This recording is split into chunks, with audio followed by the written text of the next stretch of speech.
Welcome to American Common Sense, a fun look at the state of American politics, inspired by Thomas Paine's Common Sense from 1776, hosted by James Humphreys. Welcome back to another episode. So today, we're going to talk about something a little bit more generic, and I'll tie it into something that's happening today with politics in general in the United States.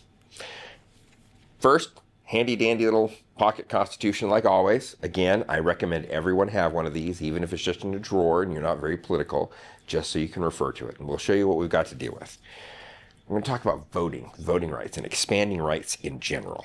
So the first thing I want to read to you is the preamble to the Constitution of the United States.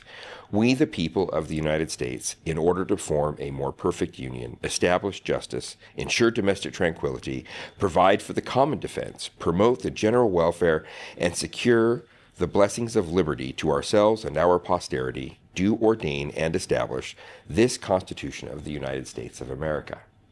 Now, the reason I care about that is the words, a more perfect union. In fact, that's the title of today's video, is a more perfect union. And the reason that matters is this. We started out all sorts of messed up by today's standards. In one of the very first drafts of the Declaration of Independence, Thomas Jefferson wrote a clause condemning slavery. He was a slave owner himself from Virginia. And as Ben Franklin put out, what good does it do to win Maryland over if you lose the entire South? It was more important that we get the country established, not to sacrifice the perfect for the good, or the good for the perfect, I should say. So the idea being that we had to just get off the ground and then we would see what would happen. So when they wrote the Constitution years later after the Revolutionary War and we were preparing to have our own governing documents, a more perfect union was a really big deal because we knew, the founders knew they were leaving us with something that was imperfect, that would need to be constantly adjusted and perfected over the centuries. And that's why they also left us the ability to change the Constitution. They made it hard, but they left us that ability on purpose so that we could adjust as society adjusted. And we've done so. The perfect example of that is voting rights, which is exactly what I want to talk to you about today. We look at that. When we very first started as a country, the only people who could vote in this country were basically white men who were property owners. And in general, it was property owners. But the Constitution in Article 1, Section 4 says the following. The times, places, and manners of holding elections for senators and representatives shall be prescribed in each state by the legislature thereof, but the Congress may at any time, by law, make or alter such regulations except as to the place and choosing of senators. So they left the power of all elections to the states. And they left setting up the rules for representatives and senators only to the federal government. And only white people who are property owners basically could vote. Now, there were a couple of minor exceptions because each state had slightly different rules about how they handled the election. And then we have the Civil War. We moved decades with things not changing, and we have the Civil War, and when we get to the Civil War, we end up with Article 12. And Article 12 of the Constitution frees the slaves and says that no one, actually I'm going to go to 15, that's probably even better for that. The right of the citizens of the United States to vote shall not be denied or abridged by the United States or by any state on account of race, color, or previous condition of servitude. So we expanded voting rights so that all men who were property owners could vote. So that included the slaves. Now, we had some steps back after Reconstruction in our country's history.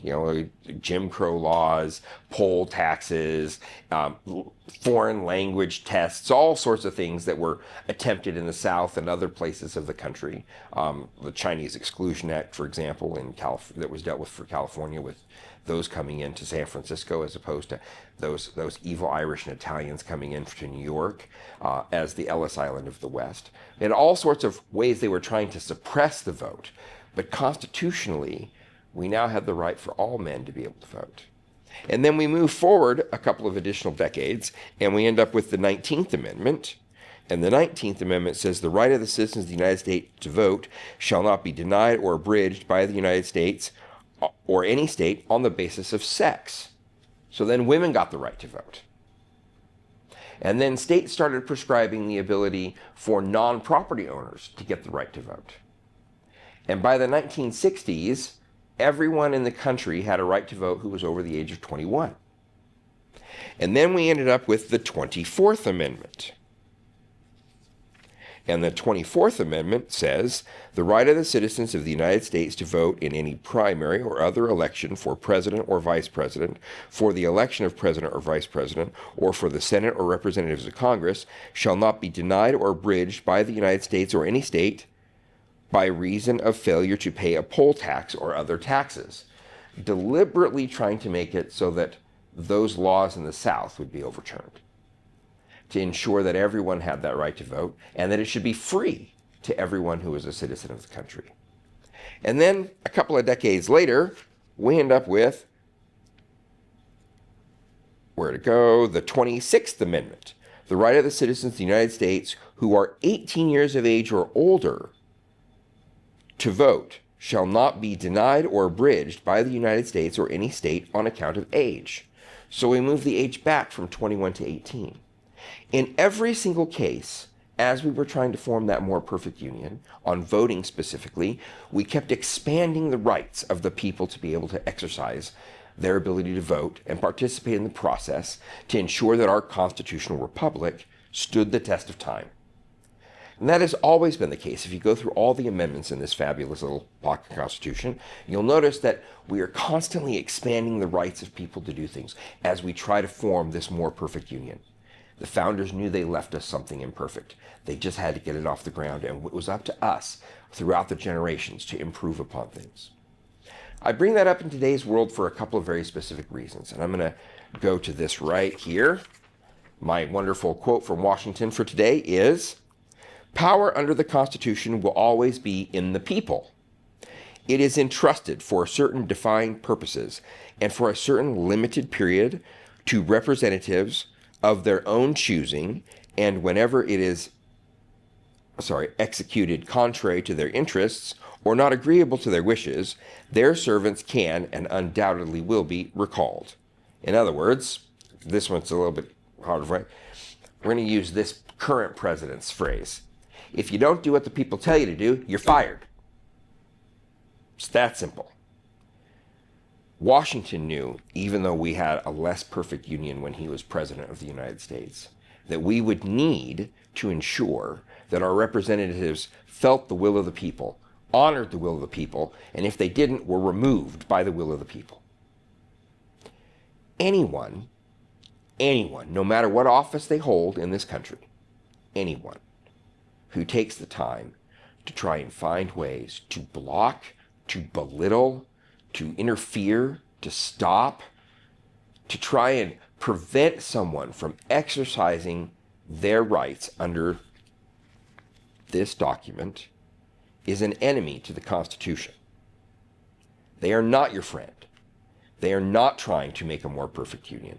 They're trying to make a more exclusionary union. The founders knew that our union was going to need to be more inclusive over time, not less. This isn't about DEI or other fun things that go with that. This is about anyone who tries to limit your ability to exercise your right to vote, your right to free speech, your right to religion, your right to assemble, your right to petition the government is an enemy to the Constitution and therefore an enemy to the United States of America. You have all the rights. Remember, as I've shown in other videos, little triangle, we the people are the foundation. The consent of the governed is where the government gets its power, not the other way around. Representatives work for us. We do not work for them. We certainly don't work for lobbyists, and we certainly don't work for those who buy elections as corporations or other large interest groups. We as individuals need to have that right.